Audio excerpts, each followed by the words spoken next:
baik kami yang ada di sini maupun yang ada di rumah. Dan tangan Tuhan yang kuat ada di atas kepala kami, mengurapi kami, dan siap menerima benih-benih terbaik yang Tuhan tabur dalam hidup kami. Amin. Kami akan pulang tidak lagi sama sebagaimana kami datang, karena kami mengalami perjumpaan dengan Tuhan melalui firman-Mu. Urapi kami Tuhan, demi nama Tuhan Yesus. Semua yang siap mendengar firman Tuhan berkata Amin. amin. Silakan duduk saudara.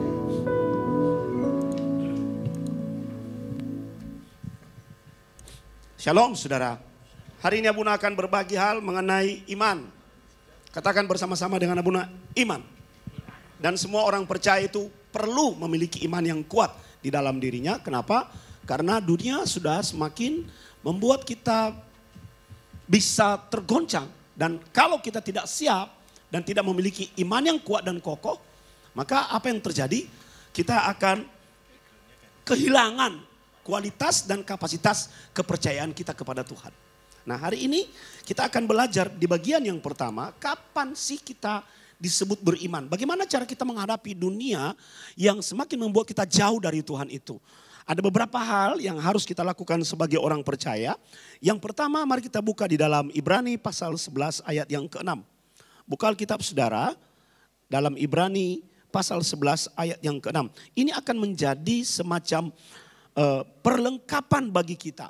Dengan memahami 3 hal ini, maka kita akan bisa membentengi diri kita dari berbagai goncangan dan gangguan dunia yang membuat iman kita menjadi lemah. Bagian yang pertama Ibrani pasal 11 ayat yang ke-6. Ayo kita baca bersama-sama. 2, 3. Tetapi tanpa iman tidak mungkin orang berkenan kepada Allah. Sebab barang siapa berpaling kepada Allah, ia harus percaya bahwa Allah ada. Dan bahwa Allah memberi upah kepada orang yang sungguh-sungguh mencari Dia. Jadi kata kunci yang pertama untuk menghadapi dunia yang seperti ini saudara, harus berpaling kepada Allah. Berpaling itu adalah begini. Di mana ada Tuhan, matamu, hatimu, pikiranmu tertuju kepadanya. Sebab apa yang terjadi sekarang akan membuat kita lebih senang melihat dunia. Apa yang terjadi sekarang akan membuat kita lebih percaya terhadap apa yang dunia tampilkan di depan mata kita. Bisa menggoncang alam berpikir kita loh saudara. Siapa orang-orang itu dan siapa yang menggoncang itu adalah mereka yang tidak percaya. Berkali-kali Abuna berkata bahwa Roh Kudus adalah pribadi dan Roh Kudus adalah kuasa. Kalau engkau hanya mengenal Roh Kudus sebagai pribadi, engkau tidak akan mengenalnya dalam bentuk kuasa. Kalau engkau mengenalnya dalam bentuk kuasa, engkau mengabaikan fakta bahwa dia adalah pribadi Tuhan. Keduanya itu harus gandeng. Nah, banyak orang hari-hari ini memisahkan kedua ini. Jadi ketika mereka melihat pekerjaan Allah, mereka menggugatnya dan berkata tidak mungkin, tidak bisa seperti ini. Dan mereka mulai menganalisis. Tanpa kita sadari ini menginfiltrasi pikiran kita.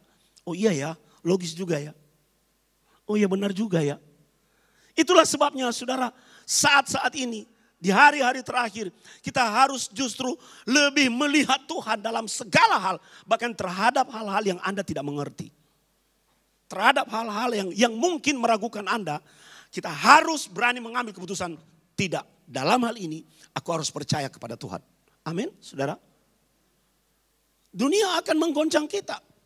Dan selalu saya beritahu bahwa tanda pertama akhir zaman adalah pengajaran yang salah.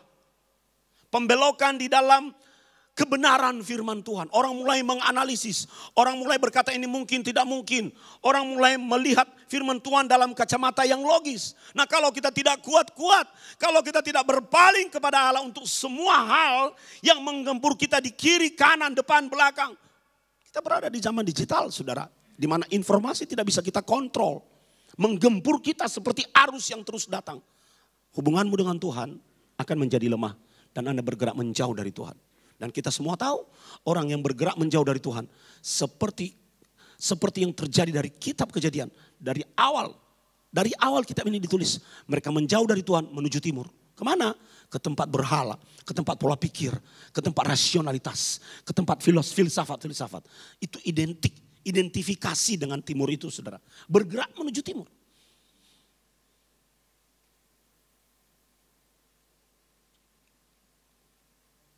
Maka Ibrani memberikan nasihat yang sangat penting kepada kita hari ini. Barang siapa berpaling kepada Allah, ia harus percaya bahwa Allah ada. Hari-hari ini saya justru melihat banyak orang-orang dengan berbagai argumentasi mereka meragukan keberadaan Allah. Bahkan bukan hanya itu, mereka menempatkan Allah di dalam kotak teologis mereka. Menempatkan Allah di dalam kotak pemahaman mereka yang begitu sempit. Mencoba mereduksi Tuhan dan kuasanya. Ini yang sedang dunia pertontonkan hari ini. Maka pilihan ada di tangan kita. Kalau kita mau tetap beriman kepadanya, maka pilihan ada di tangan kita. Apakah mengikuti cara dunia berpikir tentang Allah, atau mengikuti apa yang Alkitab katakan, bahwa apapun yang terjadi di dunia itu, aku harus melihatnya dengan kacamata Tuhan. Di situ digunakan kata sungguh-sungguh mencari Dia. Sungguh-sungguh. Tahu artinya kata sungguh-sungguh? Kalau Anda bekerja dengan sungguh-sungguh, Anda akan menghasilkan buah yang baik. Amin. Kalau Anda belajar dengan sungguh-sungguh, Anda akan pintar. Kalau Anda berlatih dengan sungguh-sungguh, maka apapun yang Anda kerjakan itu Anda menjadi terampil karenanya. Dan segala sesuatu yang Anda kerjakan dengan sungguh-sungguh, pasti berbuah yang baik. Haleluya. Kalau kita sungguh-sungguh mencari Tuhan, itu tidak akan pernah mengecewakan kita, saudaraku. Orang yang sungguh-sungguh itu akan memiliki tekad yang kuat di dalam dirinya. Orang yang sungguh-sungguh bukan hanya punya tekad, dia punya keberanian bersikap. Hatinya tidak goncang. Dan orang yang bersungguh-sungguh itu memiliki harapan bahwa ada hasil dari apa yang aku kerjakan ini. Kita semua mengerti bahwa orang tua selalu menasihati anaknya untuk belajar sungguh-sungguh. Pimpinan selalu menasihati bawahannya untuk bekerja dengan sungguh-sungguh. Gembala selalu menasihati para pelayannya untuk melayani dengan sungguh-sungguh. Kenapa?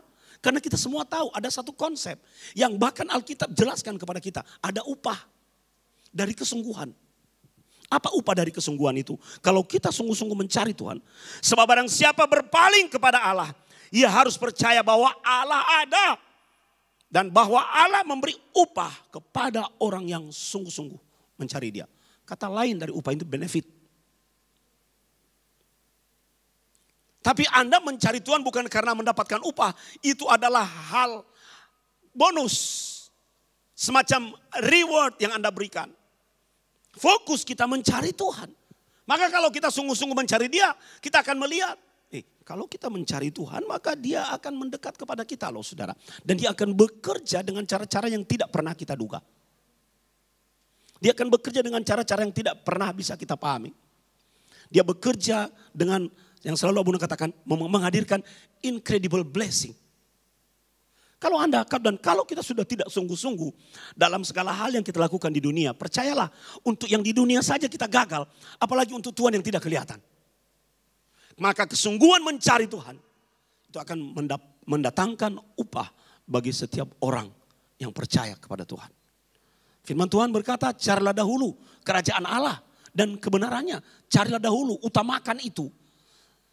The first step, langkah pertamamu, prioritasmu adalah kerajaan Allah. Maka semuanya akan ditambahkan kepadamu. Apa semuanya itu saudara? Semua yang kita cari di dunia. Haleluya. Semua yang kita usahakan di dunia ini.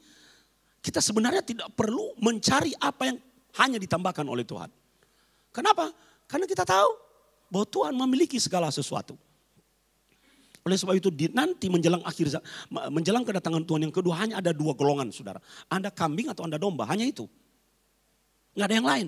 Dan dari cara hidupmu sekarang Anda sudah bisa tahu masa depanmu seperti apa. Anda berakhir seperti kambing atau Anda akan menjadi seperti domba. Hanya ada dua. Karena pemisahan akan terjadi. Dan kita sedang berada di dalam pemisahan itu. Anda mau jadi kambing, monggo. Anda mau jadi domba ya silakan. Tapi pemisahan itu sedang berlangsung. Dengan cara apa? Dengan paradigma-paradigma yang ada dalam dunia. Yang membuat kita makin jauh dari Tuhan. Mulai merasionalkan Tuhan. Jangan pernah bertindak merasionalkan Tuhan dan cara kerjanya berpikir. Dengan menggunakan semua analisis konsep teori yang ada dari dalam dunia. Sebab Tuhan tidak pernah bisa dijelaskan dengan teori yang ada dalam dunia, saudara. Sungguh-sungguh mencari Tuhan, itu tidak bicara tentang pengetahuan. Sungguh-sungguh mencari Tuhan bicara tentang hatimu. Hati, your heart. Belajar dari Daud, bagaimana dia sungguh-sungguh mencari Tuhan. Di dalam berbagai tekanan yang dia alami di dalam hidup, dia selalu mengutamakan Tuhan. Raja Hizkia, dalam segala apa yang dia lakukan, dia selalu mencari Tuhan terlebih dahulu. Salomo menjadi bukti otentik buat kita. Hidupnya ketika dia sungguh-sungguh mencari Tuhan, dia berhasil. Ketika dia mulai mengabaikan Tuhan, menjauh dari Tuhan, hidupnya melorot. Saya tidak mau kita semua menjadi orang-orang yang gagal. Dan diperlukan kesungguhan mencari Tuhan hari-hari ini. Di ibadah Pentakosta Abuna menjelaskan bahwa kita sedang berada di hari-hari terakhir. Apa hari-hari terakhir? Kapan dimulai hari-hari terakhir? Dimulai saat Tuhan Yesus naik ke surga dan diakhiri pada saat Tuhan Yesus turun ke bumi. Dari saat naik ke surga dan saat turun ke bumi. Rentang itu yang disebut dengan hari-hari terakhir. Di situ Alkitab tidak berkata hari terakhir, tidak saudara. Bukan exact time, bukan. Hari-hari terakhir, rentang waktu. Dan kita semakin begini, makin kesini kita makin berada di dalam kategori ini. Makin mepet. Kapan Tuhan datang kita tidak pernah tahu. Maka kesempatan kita sebelum Tuhan datang, berpaling kepada Tuhan. Cari Tuhan. Saya percaya kita semua pasti akan sibuk bekerja. Cari duit, tidak ada yang salah dengan itu. Tapi jangan sampai Anda mengabaikan fakta bahwa Tuhan harus yang terutama dalam hidup saudara. Karena ada upah bagi orang-orang yang seperti itu. Bukan sekarang minta upahnya, minta sekarang. Bukan begitu cara kerja Tuhan memberi upah. Tiba-tiba dia memberkati pekerjaanmu. Tiba-tiba dia menyingkirkan semua halangan, semua masalah, semua mara bahaya di depan dan di belakangmu. Tiba-tiba dia menjagamu. Tiba-tiba Anda mendapati bahwa semuanya baik-baik saja. Bahkan sampai Anda berada dalam tekanan, Anda bisa bertahan. Itu karena campur tangan Tuhan. Itulah upah. Tiba-tiba Anda masih bisa tetap makan, masih bisa sehat. Pengenalan akan Tuhan akan membuat kita bertahan di dalam iman kita. Haleluya. Bagian yang kedua, Ibrani pasal 4 ayat yang kedua.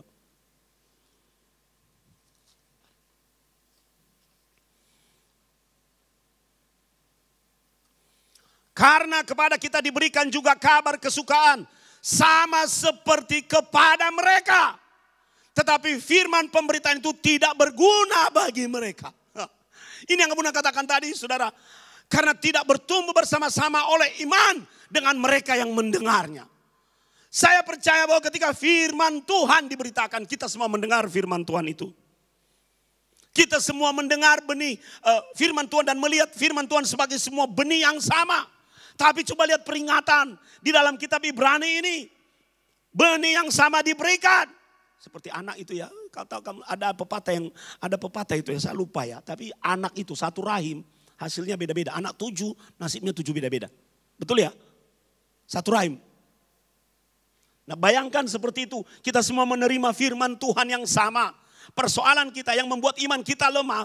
Poin yang pertama tadi, mulai tidak mengenal Tuhan. Lari dari Tuhan. Poin yang kedua, mulai tidak percaya terhadap firman Tuhan. Abuna selalu mengajarkan bahwa firman Tuhan ini adalah Allah. Alkitab ini adalah firman Tuhan. Dan adalah firman Tuhan itu sendiri. Berisi firman Tuhan. Berarti di dalamnya ada firman Tuhan. Dan firman Tuhan itu sendiri. Artinya tidak ada bagian yang bukan firman Tuhan. Nah, kalau kita sudah mulai menjauh dari ini. Mulai menganalisis ini dengan logika, kemampuan berpikir. Dengan teori teologis. Dengan berkata ini mungkin, tidak mungkin. Kalau kita melihat kuasa Tuhan di sini saudara. Luar biasa saudara. Luar biasa cara kerja Roh Kudus menjamah orang, memegang orang. Sementara ketika dunia juga menjamah dan memegang orang, kita berkata itu hipnotis. Ini akhirnya membuat kita jadi mundur dan mulai menerima apa yang dunia katakan. Kita mulai kehilangan kredibilitas, kepercayaan kita kepada firman Tuhan. Orang yang seperti itu siap-siap bakalan Anda nanti di masa depan akan mengembik dan berkata, meh. Karena orang yang seperti itu tanpa sadar dibentuk dunia menjadi kambing. Kita mulai meragukan kebenaran firman Tuhan. Buat apa Anda percaya kalau gitu? Kalau sudah mulai menolak apa yang tertulis di dalamnya. Karena kepada kita diberitakan juga kabar kesukaan. Diberitakan, kita semua berada dalam jalur dakwah yang sama, saudara. Diberitakan. Karena firman Tuhan itu harus diberitakan. Kita mendengar pemerintahan Tuhan setiap minggu, khotbah. Setiap hari Rabu kita mendengar pemberitaan firman Tuhan. Di luar gereja kita mendengar pemberitaan firman Tuhan. Tapi persoalannya tidak semua orang menganggap pemberitaan itu menjadi berguna di dalam hidupnya. Kalau Anda memiliki barang yang tidak berguna, apa yang Anda taruh? Apa yang Anda lakukan? Biasanya ditumpuk di satu tempat dan tidak pernah dipakai. Setelah itu Anda melakukan pembersihan. Dan apa yang Anda lakukan dengan barang yang tidak berguna itu? Anda buang. Dibuang. Bayangkan kalau Anda memperlakukan firman Tuhan ini seperti barang yang tidak berguna, prosesnya ada dua. Dibiarkan saja di situ, kemudian pada akhirnya dibuang. Sangat sayang hidup yang demikian. Kalau orang dunia melakukan itu, maka kita harus berani memilih bahwa aku harus tetap setia pada firman Tuhan. Membacanya dan menerimanya di dalam hidupku. Karena kepada kita diberitakan juga kabar kesukaan. Firman Tuhan itu kabar kesukaan, saudara. Makanya dikatakan dia sebagai the good news. Saudara kalau dengar, kalau ada tiba-tiba orang datang kepada saudara, apa yang kamu pilih mana? Saya punya dua kabar. Yang baik dan yang buruk, pilih mana dulu mendengarnya? Saudara, semua kabar kalau kita di dalam Tuhan adalah kabar yang baik. Amin. Mungkin bagi kita buruk, tapi Tuhan merancangnya untuk kebaikan. Nanti kapan-kapan Abu akan jelaskan bahwa kalau kita punya rencana-rencana, Tuhan bisa menggagalkan rencana manusia yang dia tahu rencana itu akan menggagalkan hidupmu. Saya ulangi, Tuhan bisa menggagalkan setiap rencana manusia yang dia tahu rencana itu akan menggagalkan hidupmu. Kenapa? Karena dia punya masa depan. Dan dia tahu ini rencana ini baik, tapi ke depan pasti akan menghancurkan hidupnya. Sebelum menghancurkan hidupnya, saya hancurkan dulu rencana itu. Maka kita harus mengambil keputusan. Karena pada kita diberitakan juga kabar kesukaan. The good news. Sama seperti kepada mereka. Tetapi firman Tuhan pemberitaan itu tidak berguna bagi mereka. Kenapa tidak berguna?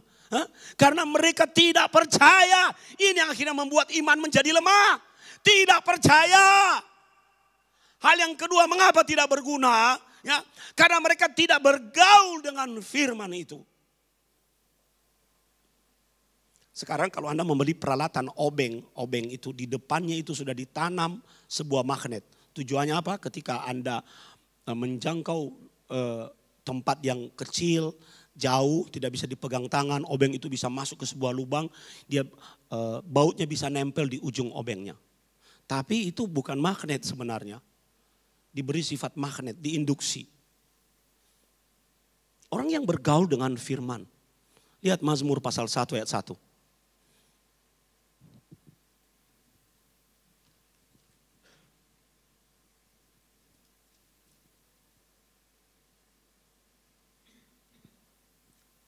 Berbahagialah orang yang tidak berjalan menurut nasihat orang fasik, yang tidak berdiri di jalan orang berdosa, dan yang tidak duduk dalam kumpulan pencemooh. Ayat 2. Ayo baca 2, 3.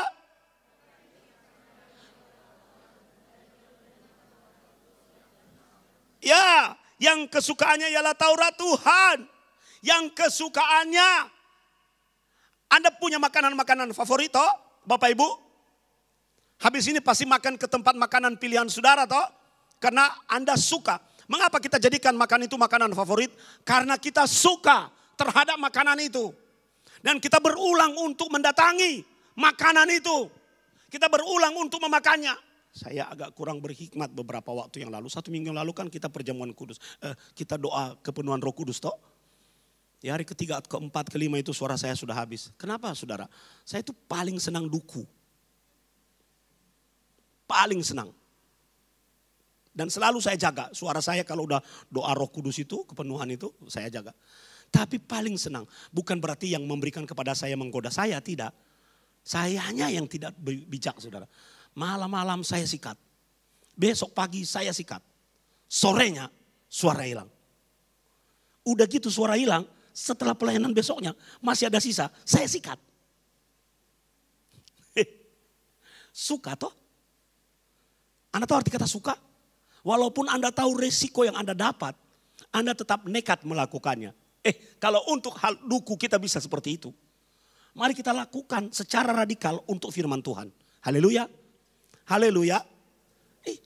Kalau untuk hal-hal dunia kita bisa balik. Siapa yang suka makan B2? Hah? Udah iya.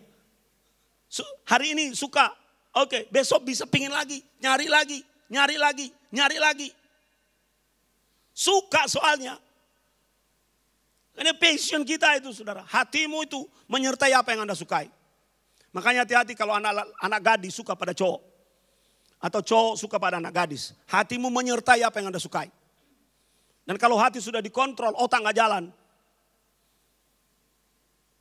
Berbahagialah orang kesukaannya terhadap Taurat Tuhan. Taurat Tuhan itu mana? Waktu Alkitab ini ditulis belum ada PB. Yang ada PL. Firman Tuhan, Taurat, pelajari, baca, suka. Makanya orang-orang Yahudi itu ketika mengajar anaknya dari kecil selalu dikasih permen. Dia baca satu ayat, permen ditaruh di mulutnya. Baca lagi, baca lagi, masukin lagi.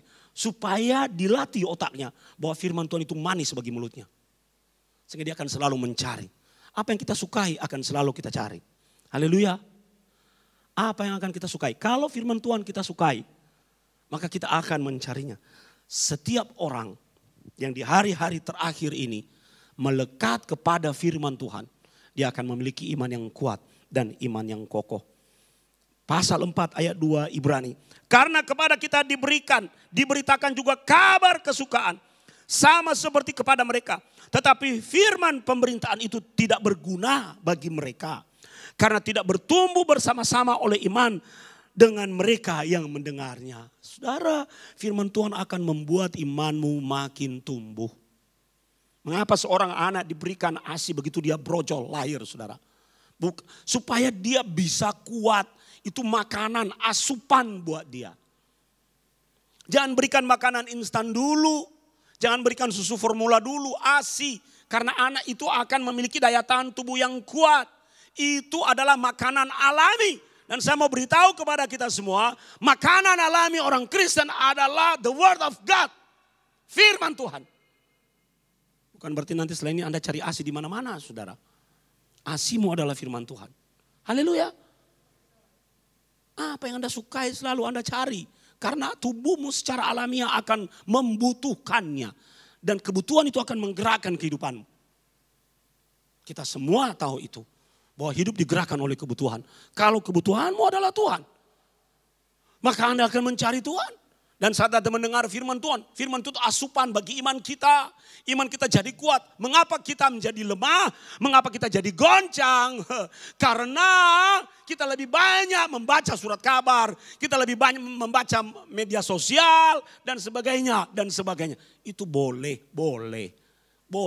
Tapi jangan sampai kesukaanmu terhadap semua hal itu akhirnya menempatkan firman Tuhan dalam posisi tidak berguna.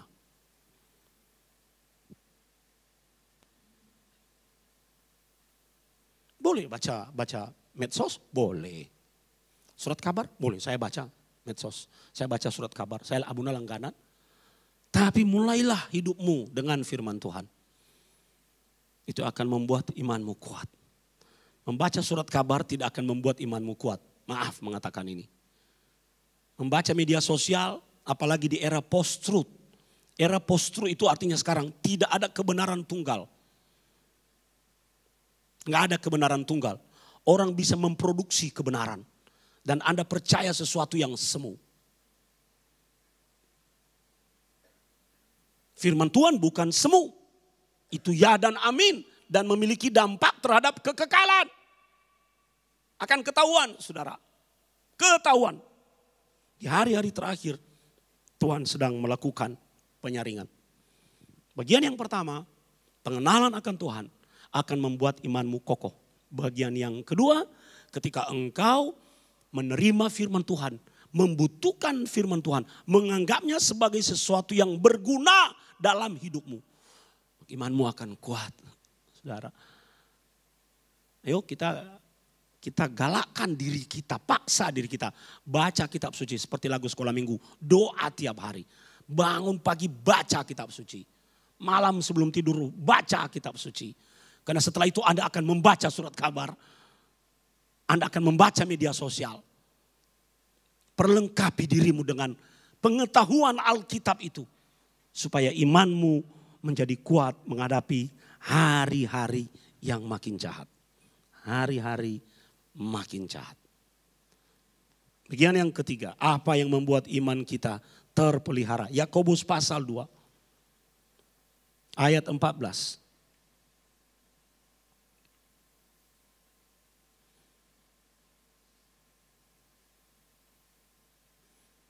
Yakobus pasal 2 ayat 14. Ayo kita baca sama-sama. 2, 3. Apakah gunanya saudara-saudaraku jika seorang mengatakan bahwa ia mempunyai iman padahal ia tidak mempunyai perbuatan? Dapatkah iman itu menyelamatkan dia? Apa yang membuat kita memiliki iman yang semakin lemah menghadapi dunia yang semakin jahat, yang membuat kita akan makin serupa dengan dunia, saudara? Karena kita gagal bertindak atas nama iman. Iman itu bukan hanya pengetahuan, tapi iman adalah sebuah tindakan. Iman yang bertindak. Orang sakit yang lumpuh ketika ketemu dengan Yesus, kakinya tidak bisa kuat, tidak bisa jalan, tidak bisa berdiri. Yesus ketemu dia. Yesus berkata kepadanya, bangunlah, angkatlah tilammu dan berjalanlah. 3 kalimat itu penting, saudara. Bangunlah, dia mau merevive hidup orang ini dulu. Karena orang ini sudah bertahun-tahun berada dalam keadaan lumpuh. Dia sudah merasa tidak berdaya. Maka Tuhan akan merevive dulu rohnya. Bangunlah, revive, bangunlah. Baru dia berkata, bangunlah. Apa yang kedua? Angkat tilammu. Tilam itu apa? Tikar, tempat dia duduk. Enak di sinilah. Ya ini nyaman lah. Aku sudah tidak berdaya. Anda berada dalam daerah nyaman. Bahaya bagi orang Kristen adalah ketika dia berada di dalam kenyamanan yang membuat dia gagal bertindak. Baru Yesus berkata, keluar dari zona nyamanmu itu. Itu yang menyandera, itu belenggumu. Tilammu itu belenggumu. Selama Anda berpikir Anda tidak pernah bisa jalan, maka tilammu yang akan menguasai hati dan pikiranmu. Apa yang menjadi tilammu hari-hari ini? Baru Yesus berkata kalimat yang ketiga, berjalanlah. Berjalanlah, bertindak sesuai dengan iman yang Anda miliki. Iman tanpa perbuatan itu disebut mati. Maka mari kita bertindak melakukan sesuatu. Apa tindakan iman itu, saudara? Berikutnya di dalam ayat 15, kalau kita lihat konteks ayat ini akan jelas apa tindakan gitu. Ayat 15, mari kita baca sama-sama. Yakobus pasal 2 ayat 15. Jika seorang saudara atau saudari tidak mempunyai pakaian dan kekurangan makanan sehari-hari, ayat 16. Dan seorang dari antara kamu berkata, selamat jalan, kenakanlah kain panas dan makanlah sampai kenyang. Tetapi ia tidak memberikan kepadanya apa yang perlu bagi tubuhnya. Apa gunanya itu? Ayat 17, saudara. Ayat 17. Demikian juga halnya dengan iman. Jika iman itu tidak disertai perbuatan, action, tindakan, perilaku, maka iman itu pada hakikatnya adalah mati. Suatu kali ada seorang jemaat bilang, Pak Sony, Abuna, aku tetap online ya. Tapi ini online saya tidak bisa mengenalmu dan kamu tidak bisa mengenal saya. Tetap online aja. Oh ya wes lah kalau itu memang pilihanmu. Nanti kalau kamu mati saya akan ibadah pemakaman secara online juga.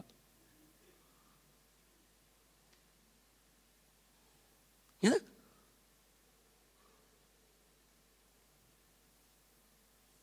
Iman itu penting. Tapi datang ke gereja adalah perbuatan. Iman itu penting.